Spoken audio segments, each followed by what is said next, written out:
Empezamos, profe. Adelante, Luisa. Bueno, gracias. Profe, buenos días para todos. Entonces vamos a empezar con la charla de hoy de aulas abiertas y para hoy vamos a revisar el síndrome de congestión venosa pélvica.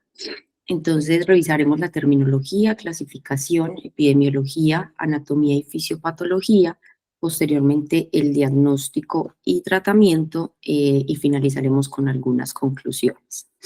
Entonces empezamos con la terminología.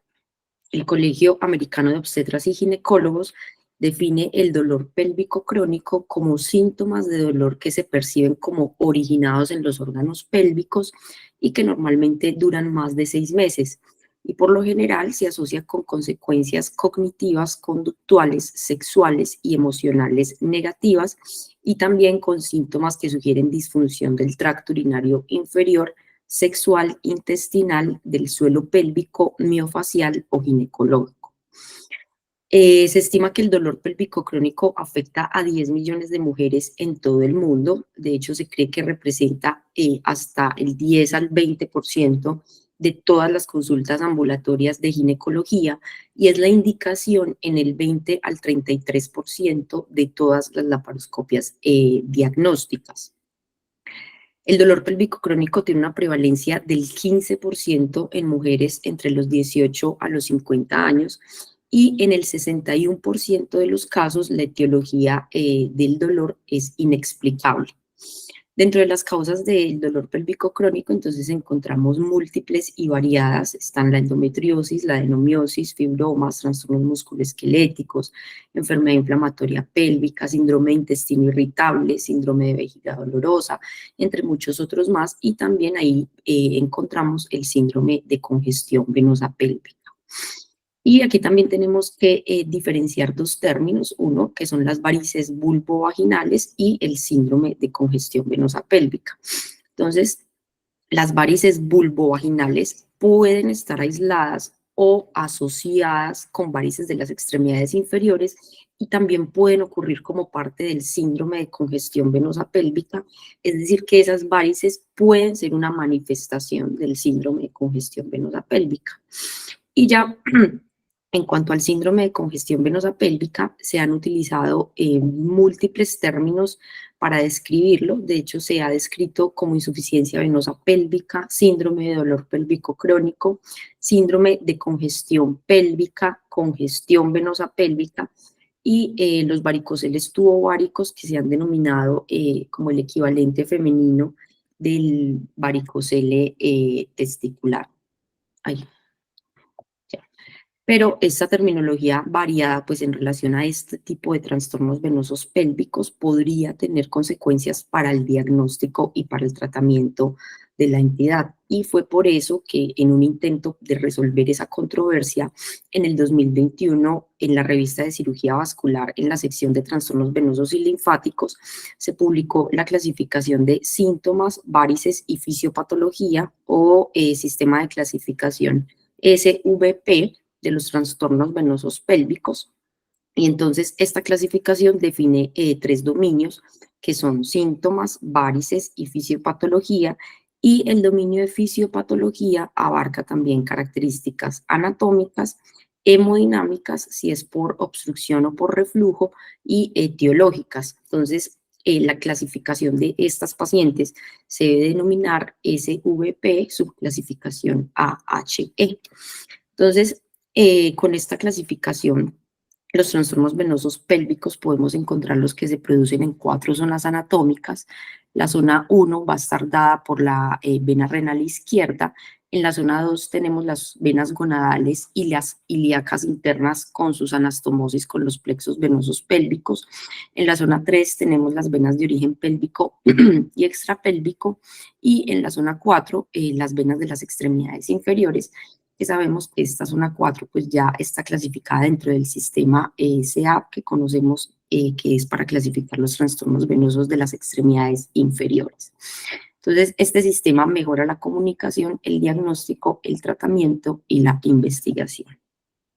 Entonces, continuamos con la definición. El síndrome de congestión venosa pélvica se caracteriza por dolor pélvico crónico y sensibilidad parametrial causado por la dilatación de las venas ováricas o pélvicas, y la ansiedad y la depresión en este grupo de pacientes desde hace mucho tiempo se ha reconocido y existe mucho debate sobre si son causa o son efecto. Sin embargo, este síndrome tiene manifestaciones que son muy heterogéneas y usualmente las pacientes suelen ser diagnosticadas tarde, luego de múltiples y de variadas consultas.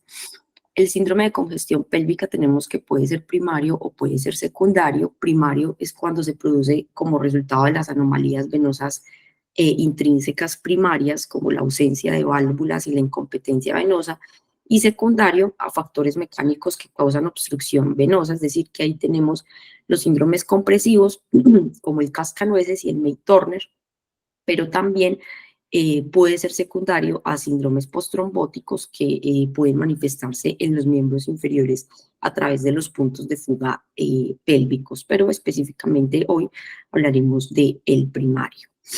Y otro aspecto preocupante, como lo describe la literatura, es que existe un verdadero desconocimiento entre los diferentes médicos, por lo que las pacientes se someten a estudios, tratamientos ineficaces con alto impacto en la calidad de vida, ausentismo laboral, depresión y un elevado costo en los sistemas de salud.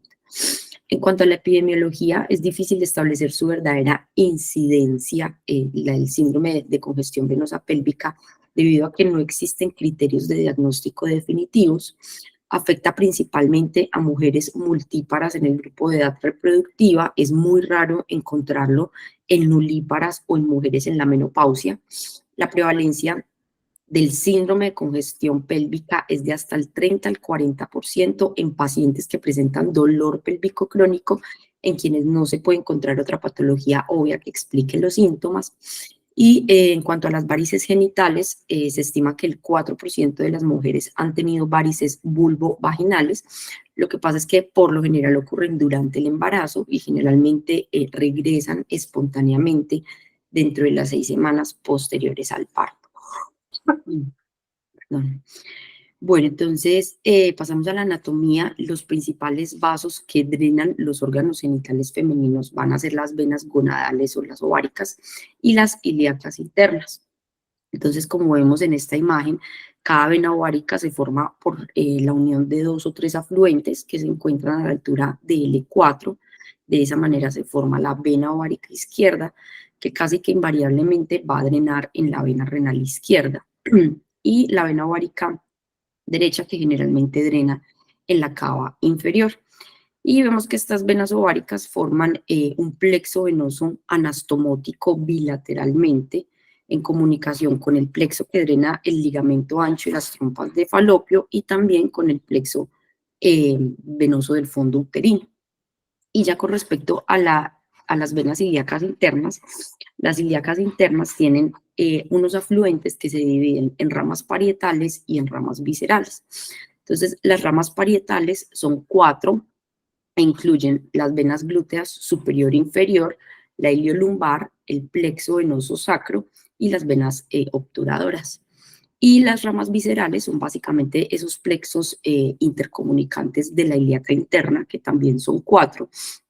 Y ahí vamos a tener el plexo uterino, que es el que drena a través de las venas uterinas. Generalmente son 3 a cada lado y van lateralmente para drenar en la ilíaca interna. Y vemos entonces que ese plexo uterino del fondo del útero drena tanto en las venas uterinas para terminar en las ilíacas, pero también en el plexo ovárico, como habíamos dicho.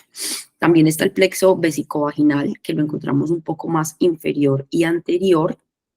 El plexo pudendo interno, que incluye las venas profundas del clítoris, labial posterior y rectal inferior, que drenan en la pudenda interna, también lo pueden hacer en la glútea inferior. Y finalmente el cuarto plexo es el hemorroidal medio, y en este plexo las ramas rectales se comunican con las del plexo uterovaginal. Entonces, con esta anatomía vemos que el sistema venoso pélvico tiene numerosas vías colaterales potenciales que es importante conocer para un adecuado abordaje de estas pacientes. Y un dato importante que debemos tener en cuenta es que a nivel de la vena ovárica izquierda, las válvulas venosas pueden estar ausentes hasta en el 15% de las mujeres y es hasta en el 10% en otras venas pélvicas. Y casi la mitad de estas mujeres tendrán incompetencia valvular y son asintomáticas.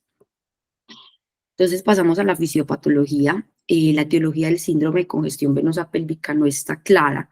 Múltiples investigadores médicos han observado dilatación, incompetencia y reflujo de las venas ováricas en mujeres con dolor pélvico crónico sin patología obvia que explique los síntomas y por lo tanto han atribuido el síndrome de congestión venosa pélvica a una patología venosa subyacente.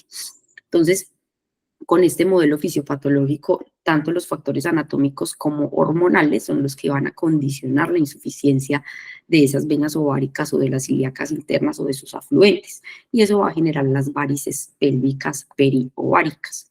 Entonces, en cuanto a las causas anatómicas, las principales son el reflujo venoso, la obstrucción o una combinación de las dos. El reflujo probablemente se debe a lo que mencionábamos de la relativa poca frecuencia de válvulas venosas, también eso combinado con los factores hormonales que promueven la venodilatación. Entonces, por ejemplo, el aumento de los niveles de estrógeno durante el embarazo, y por eso es que vamos a tener una mayor prevalencia del síndrome de congestión venosa pélvica en mujeres multíparas. Y también la muy rara frecuencia de este síndrome en la menopausia, que precisamente también se ha atribuido por la disminución de los estrógenos en esta época de la mujer, que sabemos que los estrógenos pues, van a actuar como dilatadores venosos. Y de hecho esta hipótesis está respaldada porque se ha descrito que la inducción farmacológica o quirúrgica de un estado hipoestrogénico puede dar como resultado una mejoría o una resolución de los síntomas. La dilatación de la vena ovárica, la estasis y el reflujo en las venografías pélvicas son hallazgos comunes en mujeres premenopáusicas multíparas y la mayoría de estas mujeres también son asintomáticas. Entonces, no está claro por qué estos hallazgos pues, se asocian con el dolor pélvico crónico en algunas mujeres, pero no en otras. Entonces, no se ha demostrado una relación causal, pero sí se respalda estas hipótesis por la evidencia que es muy poca y que muestra alivio o pues, mejoría o resolución del dolor luego de la administración de venoconstrictores o también luego de la ligadura o embolización de estas venas. Entonces, para el diagnóstico, lo primero que debemos tener en cuenta entonces es que no existen criterios de diagnóstico definitivos para el síndrome de congestión venosa pélvica. El diagnóstico se basa en un constructo que es la presentación clínica por una combinación de unos síntomas característicos que vamos a ver, el examen físico y los hallazgos por imágenes de dilatación o incompetencia venosa, y muy importante después de excluir otras causas de estos hallazgos inespecíficos. Entonces vamos a revisar cómo se hace el diagnóstico empezando con la presentación clínica. Entonces, este síndrome se caracteriza por dolor pélvico de al menos 6 meses de duración, sin evidencia de otras causas que lo generen. Por lo general es un dolor pélvico que se describe como sordo o como pesadez y se caracteriza por las 3D, que son dismenorrea, dispareunia y disuria. El dolor es de intensidad variable, puede ser uni o bilateral, pero usualmente es asimétrico. La paciente suele referir que el dolor empeora premenstrualmente, empeora al caminar o hacer esfuerzos, o también suele empeorar a lo largo del día, o en general con actividades que aumenten la presión intraabdominal. Son frecuentes la dismenorrea, se presenta en el 66% de las pacientes, y la dispareunia en el 71%, y también irritabilidad de la vejiga y lo que se describe como malestar rectal. Y muy importante, como habíamos dicho, es que conlleva una importante carga psicológica y de ansiedad que a menudo se relaciona con la presencia de varices genitales. Entonces, en el examen físico vamos a tener dos aspectos fundamentales. Uno es realizar un examen ginecológico y lo otro es evaluar la presencia de varices. Entonces, en relación con el examen ginecológico, y este es muy importante porque es para evaluar la sensibilidad ovárica y uterina. Entonces, en una paciente que tenga los síntomas característicos que acabamos de ver, pues el diagnóstico se va a apoyar en un examen bimanual que muestre una marcada sensibilidad ovárica, sensibilidad al movimiento del cérvix y sensibilidad uterina con palpación directa. De hecho, se ha descrito que la combinación de sensibilidad parametrial en ese examen ginecológico en una paciente con antecedente de dolor postcoital tiene una sensibilidad del 94% y especificidad del 77% para diferenciar el síndrome de congestión venosa pélvica de otras patologías pélvicas. Y lo segundo, también y muy importante, es evaluar las varices, pero característicamente la presencia de varices atípicas, y esto es porque el síndrome de congestión venosa pélvica puede expresarse en las extremidades inferiores a través de lo que se denominan las fugas pélvicas, y esto genera la presencia de varices de ubicación no convencional en la extremidad. Entonces, si bien vemos estas dos fotografías y podríamos pensar que son iguales o muy parecidas, por la presencia de varices en las extremidades inferiores, pues realmente es un cuadro completamente distinto, uno donde las varices se originan en la pelvis y en este caso en las extremidades inferiores.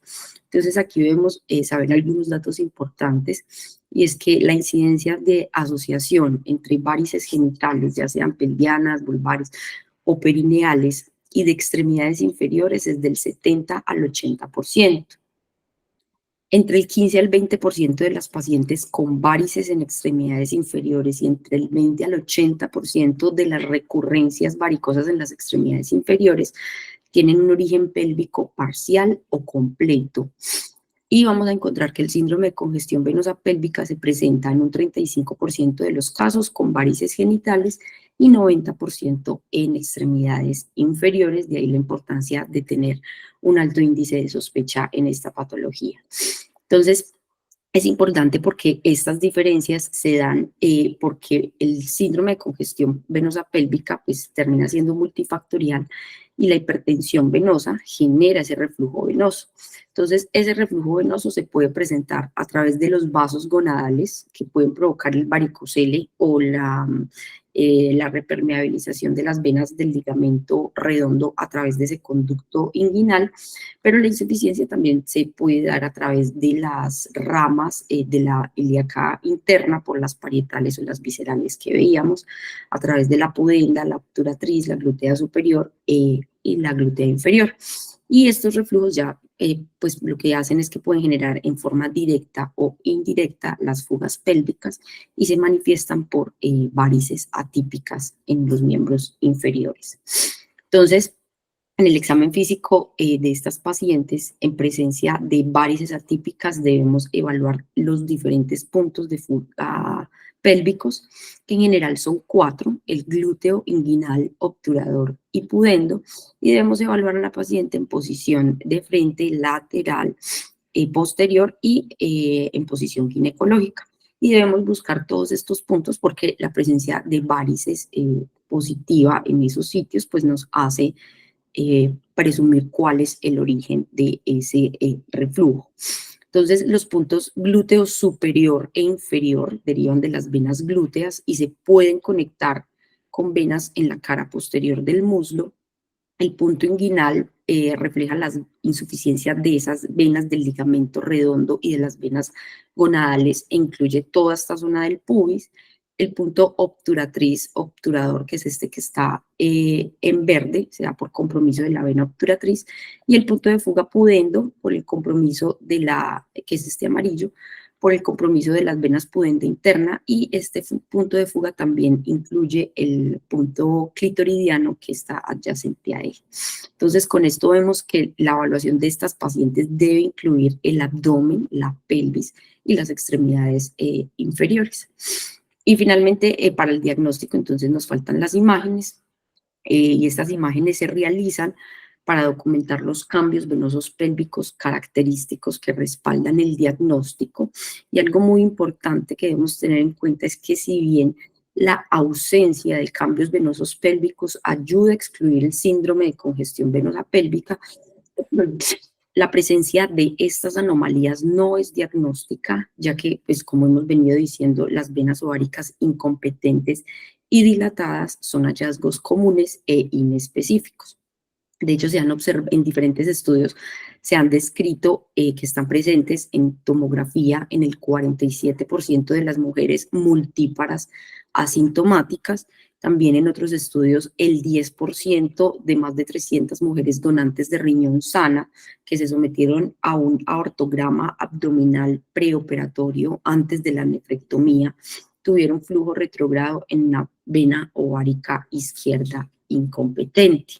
También debemos tener en cuenta que aproximadamente el 40% de las mujeres que tienen varices ováricas no van a tener síntomas del síndrome de congestión venosa pélvica. Y otro aspecto importante es que aunque la dilatación de la vena ovárica es necesaria para el diagnóstico, pues no es suficiente y no existe un consenso sobre el límite óptimo para el diámetro de la vena ovárica en este síndrome, ni ninguna medida validada para el reflujo o la tortuosidad. Y por eso los criterios de diagnóstico por imágenes que vamos a ver en la siguiente diapositiva, pues son diseñados principalmente por consenso de expertos que se han basado en algunos estudios que están referenciados.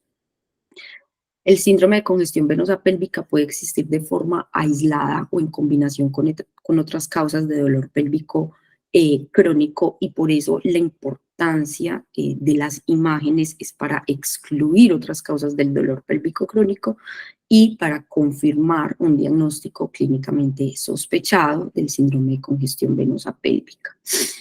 Entonces, como vemos, tenemos varias herramientas de imágenes. Vamos a empezar por el ultrasonido, específicamente la ecografía pélvica transvaginal realizada por radiólogos o por ginecólogos. Suele ser el primer estudio de imágenes que se realiza porque puede excluir neoplasias pélvicas y patología uterina como posibles causas del dolor. Y ya luego tenemos el Doppler venoso pélvico y de extremidades inferiores, donde podemos encontrar 4 patrones. Entonces se debe describir si encontramos un patrón normal, si el patrón es de insuficiencia, si es un cuadro, pues un patrón compresivo o si es un patrón mixto. Se deben determinar las relaciones anatómicas de la vena incompetente que encuentre, evaluando la relación de los trayectos evidenciados con los callados, tanto el safeno femoral como el safeno popliteo, con los troncos safenos, su relación si existe con perforantes de fuga. Incluso también recomiendan evaluar el sistema venoso profundo proximal de las extremidades inferiores, precisamente para ese diagnóstico diferencial con síndrome postrombótico. Y también pues para identificar el origen del reflujo y los puntos de fuga pélvicos. El Doppler pélvico transvaginal se debe realizar de pie y con maniobras de Valsalva para aumentar la sensibilidad del estudio. Entonces los criterios que se han propuesto para el diagnóstico mediante Doppler son 2. El primero, venas pélvicas tortuosas de diámetro mayor a 6 milímetros, aunque también alguna literatura sugiere como límite 7 milímetros.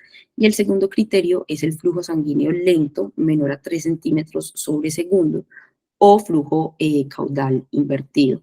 Adicionalmente vemos que se describe la dilatación de las venas arqueadas, que son unas venas pélvicas que se localizan en las regiones anexiales o en el tercio externo del miometrio y que usualmente lo que hacen es atravesar o cruzar el miometrio y comunicarse de manera bilateral.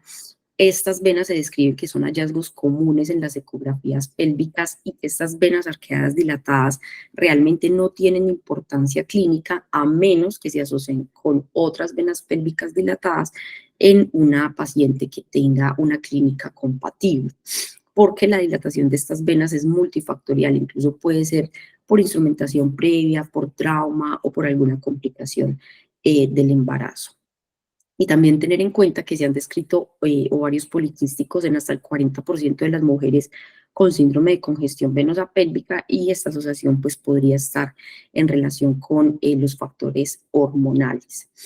Comparando el Doppler transvaginal con la venografía como estándar para el diagnóstico, se describe una sensibilidad y especificidad para el Doppler que oscila entre el 83 y el 100%.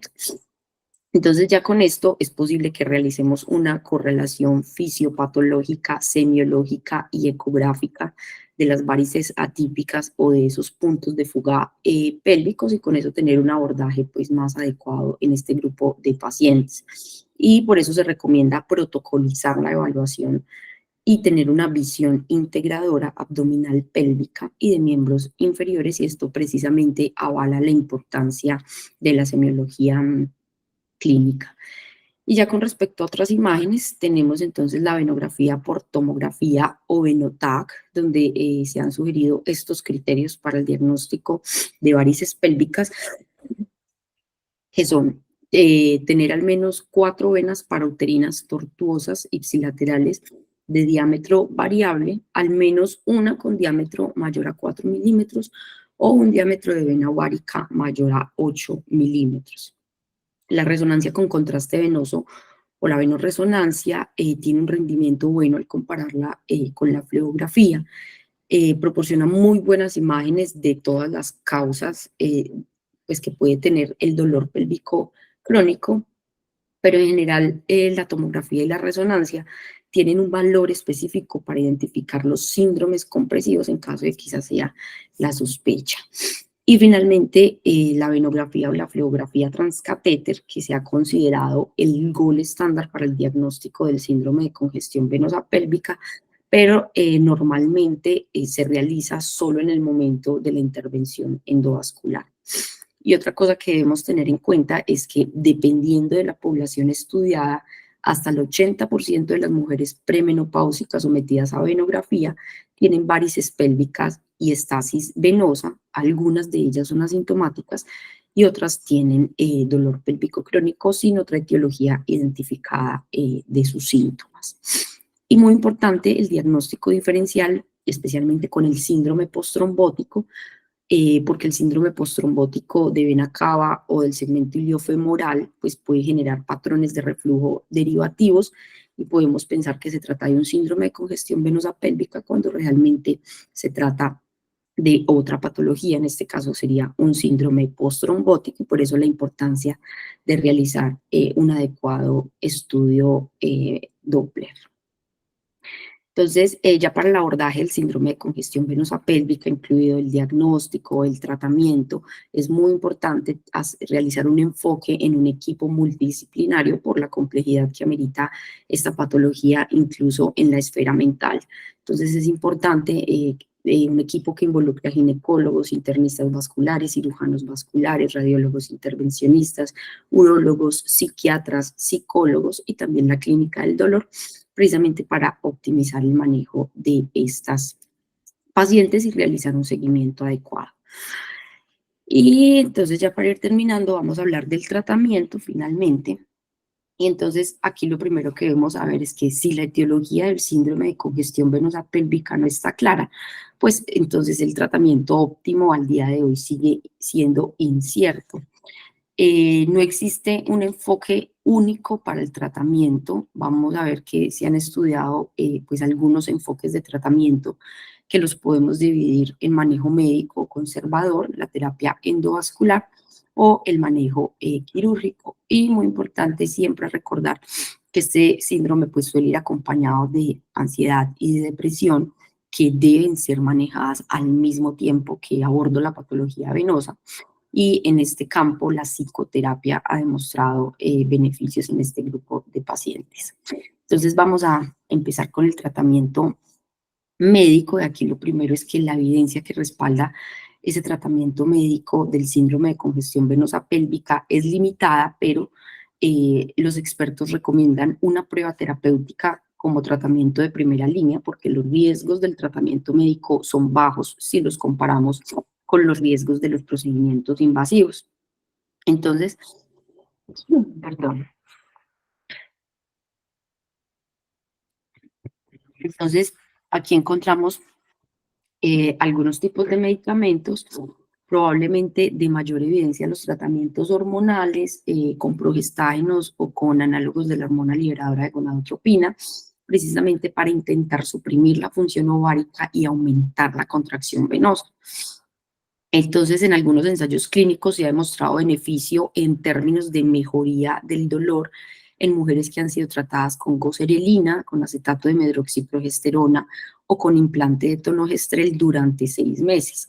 Sin embargo, tener en cuenta que las limitaciones de estos estudios pues, son el pequeño tamaño y la falta de un grupo placebo.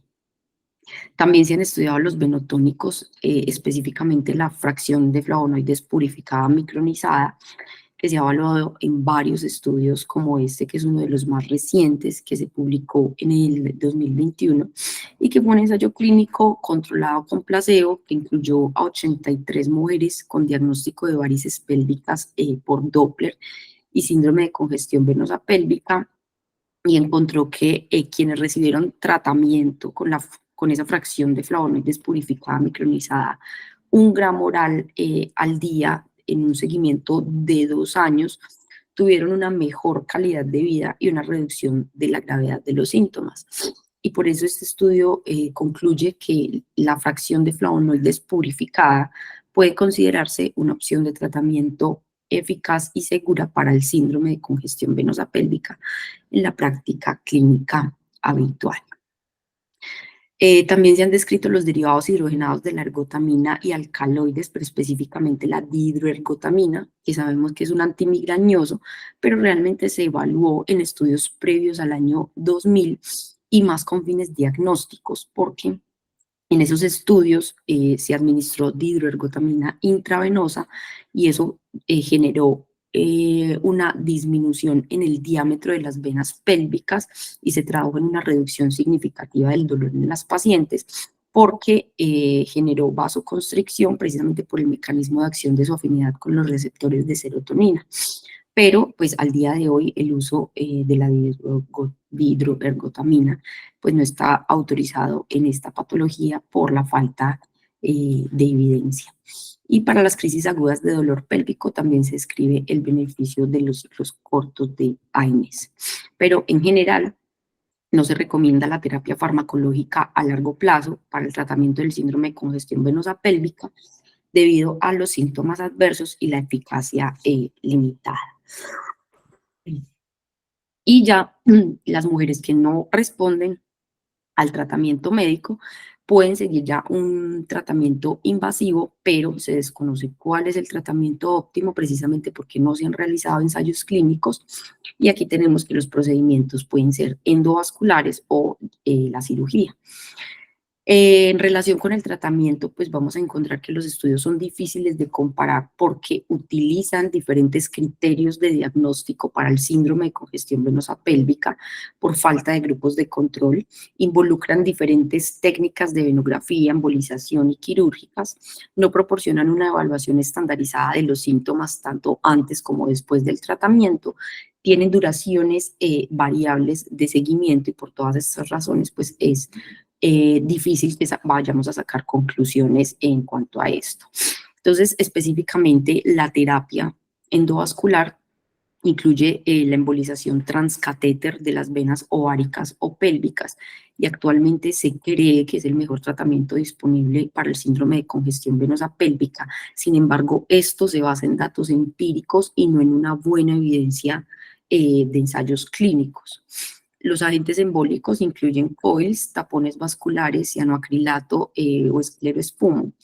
Se han informado tasas de éxito técnico que están entre el 89 y el 100%, con tasas de éxito clínico del 58 al 100% en un periodo de seguimiento de hasta 5 años. Y su beneficio se ha demostrado principalmente en desenlaces de disminución del dolor pélvico y también algunos en mejoría en la calidad de vida.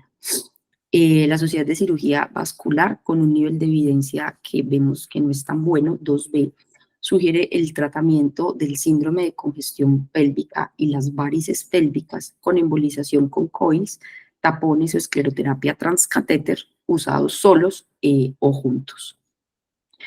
Y finalmente el tratamiento quirúrgico, el objetivo principal de la intervención quirúrgica es controlar el reflujo y las opciones de tratamiento quirúrgico incluyen la ligadura laparoscópica o abierta de las venas ováricas y la histerectomía con salpingoforectomía bilateral para mujeres que ya tengan paridad satisfecha.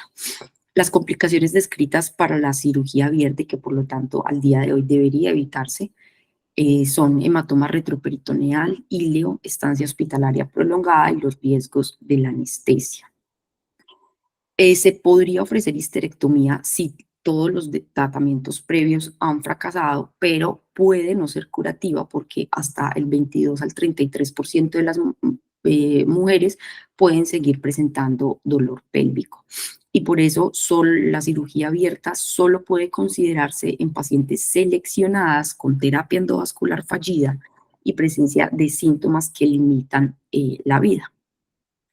Entonces, en el tratamiento se realiza primero la embolización pélvica transcatéter, posteriormente deben tratarse las varices de los miembros inferiores, es decir, hacer un tratamiento complementario de los reflujos safeno o no safeno asociados, y con esta terapia se logra la reducción en el tamaño de las varices genitales.